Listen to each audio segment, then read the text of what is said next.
rain, baby. Hope you guys enjoy those free partoofs.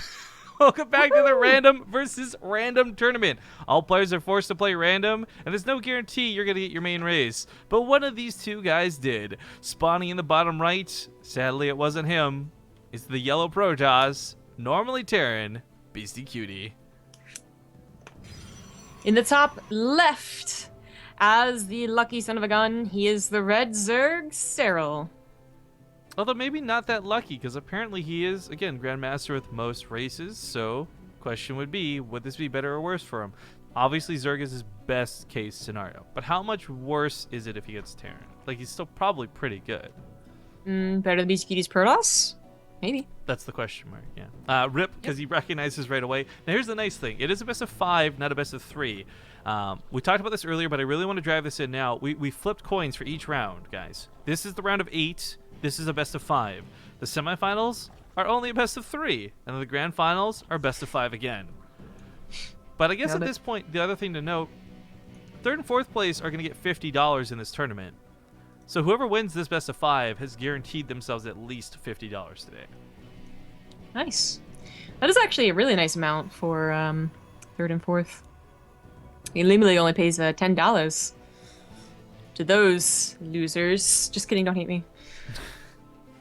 Right, we're all winners. We just haven't won as much. Okay, you go do that. We do have Beastyqt going for the low ground wall off, which could have been a little risky had Serral actually done, like an early pool, but chances were unlikely because it is random versus random. I guess actually it would have been bad if Serral was like Terran if Beastyqt did this, but he scouted really early and saw an overlord, so wasn't the case. We do have a speed opener from Serral, and I think Beastyqt is just going to have to all in, maybe? But all-ins just don't work as well as they used to. Okay, the stream delay is a little bit longer than I thought, so I'm going to put the camera on you for a second while we wait for that. Okay. The probe does see the Lings, and I think, oh well, he did put down a 3rd. He did not see the 3rd put down from Serral.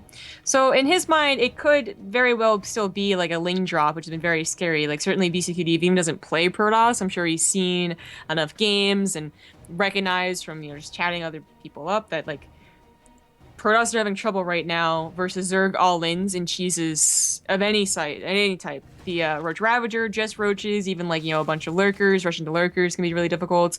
Ling drops, Ling Queen drops, Baneling drops even, Baneling in general coming back. Like, there's a lot of stuff in the early game that Protoss has to consider, and Beastyqt has got to be aware of that. But he's also got to be aware that even if this wasn't a cheesy game from Serral, it's a much harder game for him. Just even if Protoss was doing well, that mid game is going to be tough. Okay, everybody got approximately 50 partoofs. Just giving away sets of 2 and 1 at a time. So, hope people like the new pre-antares, this is true. But speaking on the topics of all-in, sorry, I only heard the first part of that.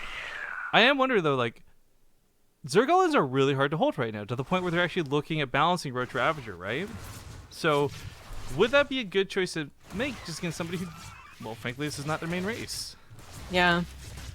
Yeah, and then I went on to say that even if Serral doesn't do that, which, maybe it would have been a guaranteed win, we don't know. The mid game is hard enough anyways. Like, Serral knows he's in a good position here, getting his main race, and Beastyqt not so much. You even get to see the War Prism as it stops and lets the Overlord take a good old look at it. Should have units in position. Any units whatsoever. I forgot Caliber was on the overlay. That's removed now. Thank you, chat, for letting me know. Sorry about the first few minutes of the game with it.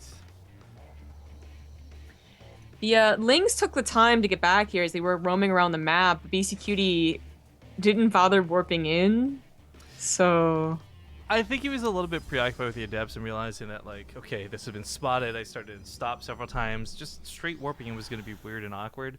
I like pulling back to do this instead, but this is going to hit before charge is done. Now, maybe this is a little bit of damage, sure, but charge lots have actually been proven to be really good against Ravagers in general, Mineral Lines, and even Queens. This is a very old-fashioned all-in that did make the rounds again with Legacy the Void. You just see it, once every couple dozen games. The charge lot, Immortal Archon all in.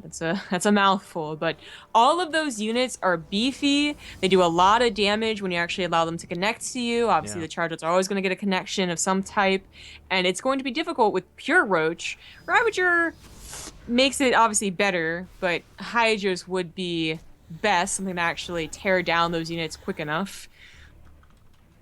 Oh, and a Dark Shrine? Wait a minute. He definitely got the Templar Archives.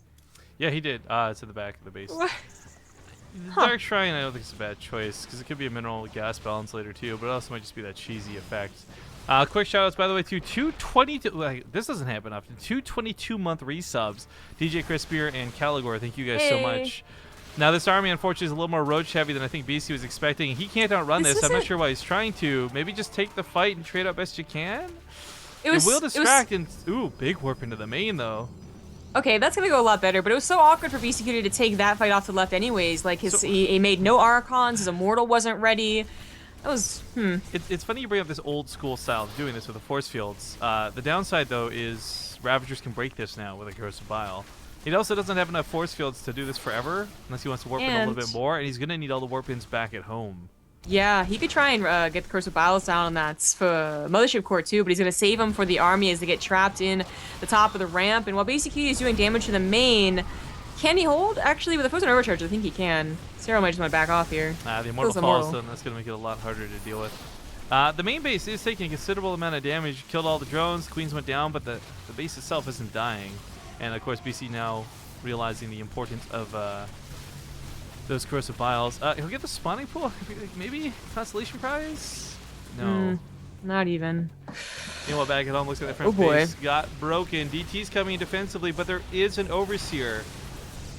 This killed a lot of the Roaches and Ravagers, I will say that, before getting the Overseer out, but not enough. Nope. GG. All right, congratulations.